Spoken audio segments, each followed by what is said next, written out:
I am Stan Bindell for Preserving Arizona Wilderness, and today we're going to be going on the Woodchute Wilderness Trail, which is the third installment of our series, and I hope you enjoy following us on this adventure.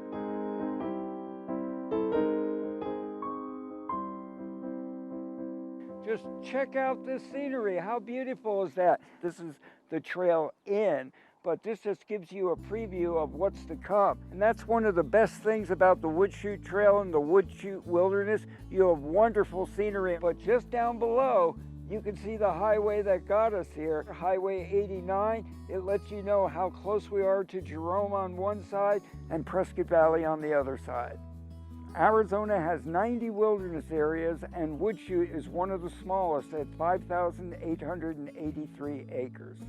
The Woodchute Trail, which goes that way, is the only wilderness trail in the Woodchute area, but the Woodchute Trail connects with Rick Tank Cutoff Trail number 104 and the Martin Canyon Trail number 103. In Martin Canyon, the feel of the wilderness is obvious as the only sound you hear will be the wind. The irony is that the Martin Canyon runs along the southern border of the Woodchute Wilderness Trail, but is not part of it. This is the Powerline Meadow Wildlife Restoration Project, a wonderful place to stop while you drive into the Woodchute Wilderness. And this has achieved its goal, as you often see deer and a wide array of birds here. The Woodchute Trail is about 7.5 miles round trip, so it's not that long, but if you want more mileage, you could hook into these two trails.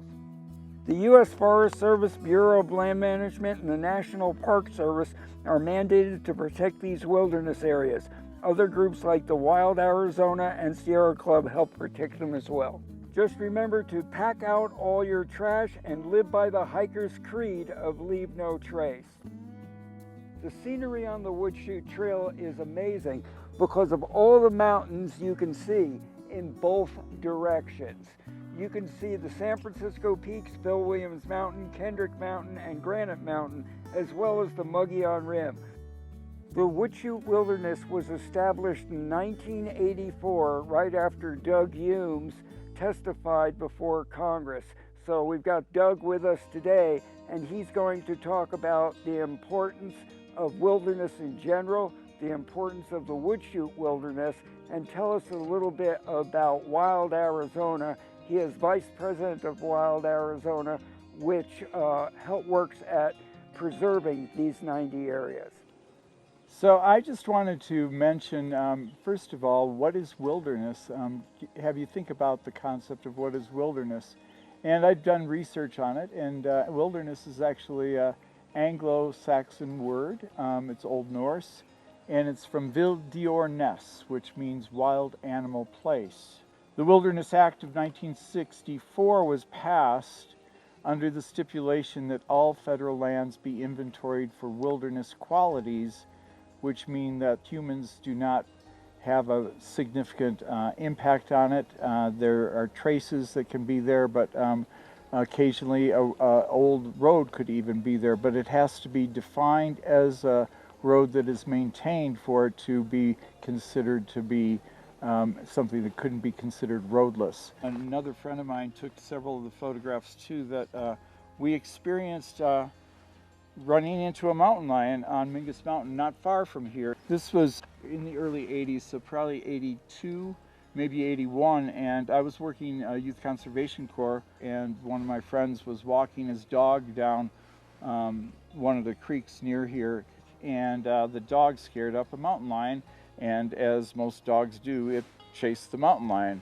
And the mountain lion was treed by this big dog, and so we were fortunate enough to be able to go down about a half mile and come to this tree, and we all were standing up looking at a mountain lion that was literally 25 feet above us. And I said to Will, I think this is a pretty foolish place to be standing. Yeah. And so we moved over to another ponderosa, and Will and I climbed up into the tree, and I got this photo of this mountain lion standing on one of the branches, and after 45 minutes it finally grew bored and stretched and yawned, and from 25 feet off the ground leapt hit the trunk once and landed like a whisper and disappeared Wow. into the forest. And so for me, it was a chance of a lifetime to see a mountain lion. And I just feel like it represents a symbol of wildness, wild diorness, wild animal place. That is a reason why we need to protect these areas. So I was honored to be asked to go back to Washington, D.C. in 1984 and testify for the Arizona Wilderness Bill. And we were given the stipulation that we had 5 minutes to talk, and all of us had prepared our speech very carefully. And then right before we went in, we were told that we shouldn't read our testimony. And so that put the pressure on me. I must say that I was quite intimidated by the prospect of testifying in Congress in front of all these important people. And about halfway through, John Seiberling, who was the congressman from Ohio, interrupted me and said, "I want to hear about this mountain lion." And he happened to be holding the photograph I'd taken of the mountain lion. And I kind of sputtered, and the whole room burst out laughing. And he said, "Don't worry about the time. I know you're well intent on that, but I want to hear about the mountain lion." And so I was able to share that having this experience, seeing this mountain lion, was one of the most amazing experiences of my life. And when I finished the story about seeing the mountain lion, he said, "That's amazing, and I want to see that area designated." To me, it's something I'm proud of, not only because I felt like I gave it my all, but also because I had this amazing experience. It was recognized by Congressman Seiberling, and I think he really wanted to bring the story out rather than just the information. This is bear country, and I haven't seen the bears, but I've talked to many people who have. I've seen the bear scat, but I've talked to one person who his dogs ran up to the bear, and the bear just ignored it, and then the dogs ran off. And I spoke to another person who saw the bear saw him, the bear hid behind the tree and peeked out every once in a while. So when you're on this trail, keep looking for bear. But there's a lot of other wildlife on this trail as well.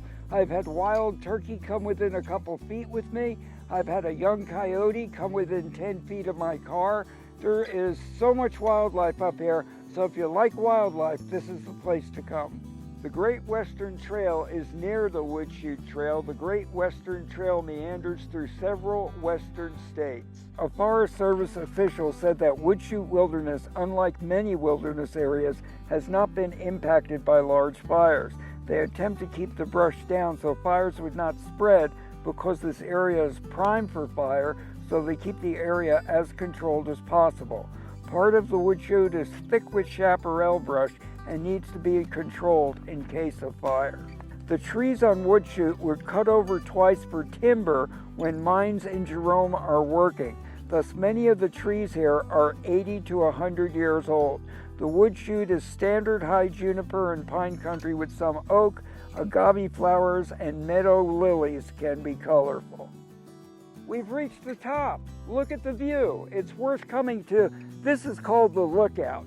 Some people, when you say the Lookout, they think there's a lookout tower. There's no lookout tower here, just a great view. So I'm asking you to join me as we continue to visit and enjoy Arizona's 90 wilderness areas, not just for ourselves, but to protect the animals and the wildlife and all the beautiful nature around us.